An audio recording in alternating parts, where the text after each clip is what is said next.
Be ready. 15 seconds.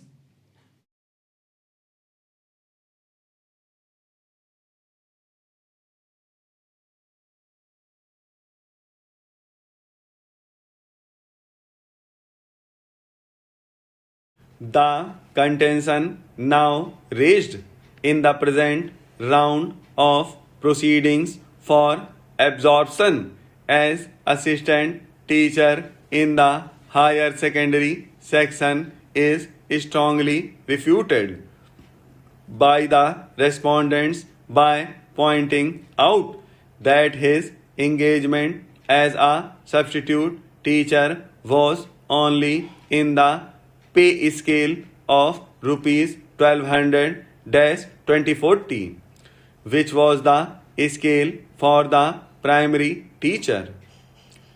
They contend that his claim that he was allowed to take classes for 11th and 12th is unfounded. No doubt the Central Administrative Tribunal, Calcutta bench has recorded that the applicant had functioned as a mathematics teacher for class 11 and 12 as a stop-gap measure. This issue, however, need not detain the court any longer, as at no point in the first round of proceedings the appellant made such a claim. The screening committee, having considered him pursuant to the orders of this court, has thought it fit to absorb him only as a primary teacher. The screening committee itself was pursuant to the orders of this court and based on the master circular of 29/1/1991, wherein the claims of the candidates like the appellant were examined. The records of his appointment as a substitute teacher admittedly show that he was only appointed as a substitute primary teacher.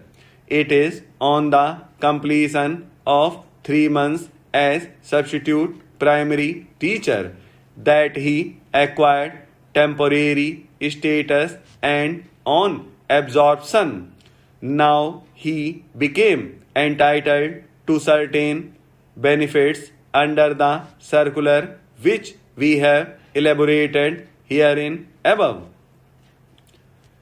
In the earlier round of proceedings, culminating in the order of this court dated 15 to 1996, this issue was never raised.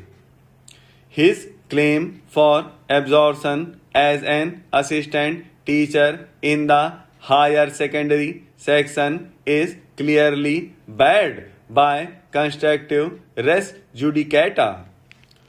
Almost 2 centuries ago, in Henderson versus Henderson, the Vice Chancellor Sir James Wigram felicitously puts the principle thus: in trying this question, I believe I state the rule of the court correctly when I say that where a given matter becomes the subject of litigation, in and of adjudication by a court of competent jurisdiction, the court requires the parties to that litigation to bring forward their whole case and will not permit the same parties to open the same subject of litigation in respect of matter which might have been brought forward as part of the subject in contest, but which was not brought forward earlier. This principle, popularly known as the doctrine of constructive res judicata, based on the might and ought theory, has been recognized by this court in several judgments.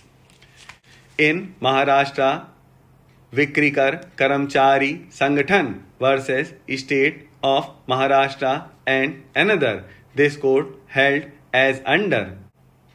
It was then contended on behalf of the appellants that neither the recruitment rules of 1971 nor the seniority rules of 1982 provided for carrying forward the vacancies falling in either category.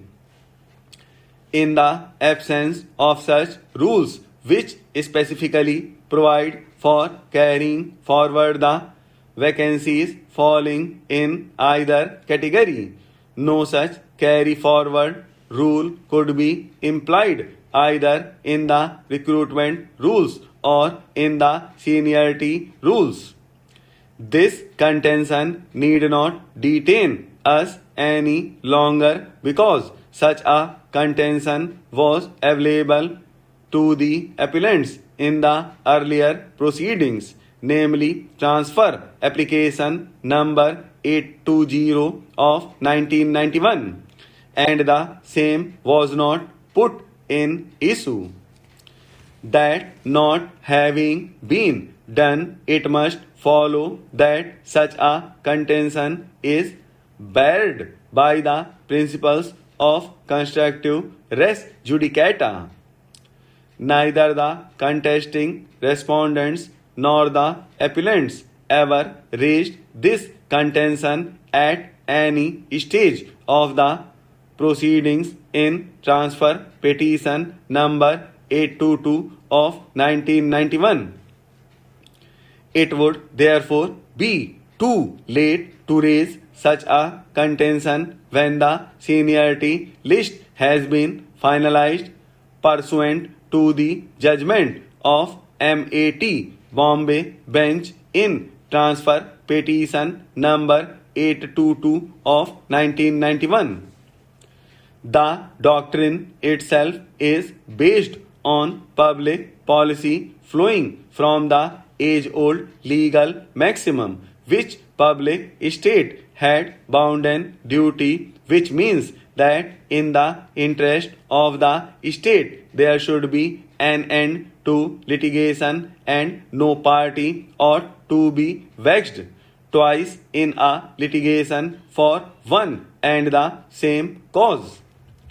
The contention raised on behalf of the appellant that he should at least be paid the salary and allowances as paid to the assistant teachers in the higher secondary section for the time he functioned should also fail for the reason as set out herein above.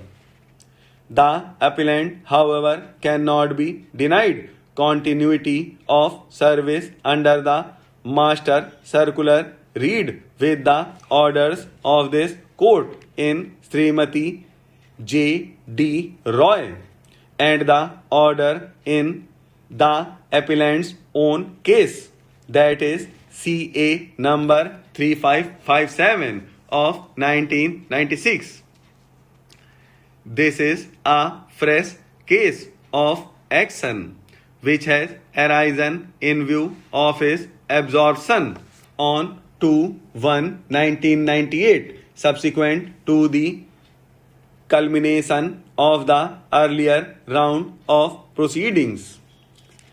The conduct of the authorities themselves in subjecting the appellant to screening before the screening committee clearly indicates that even they wanted to treat the appellant's case on par with the case of Srimati J. D. Roy and others.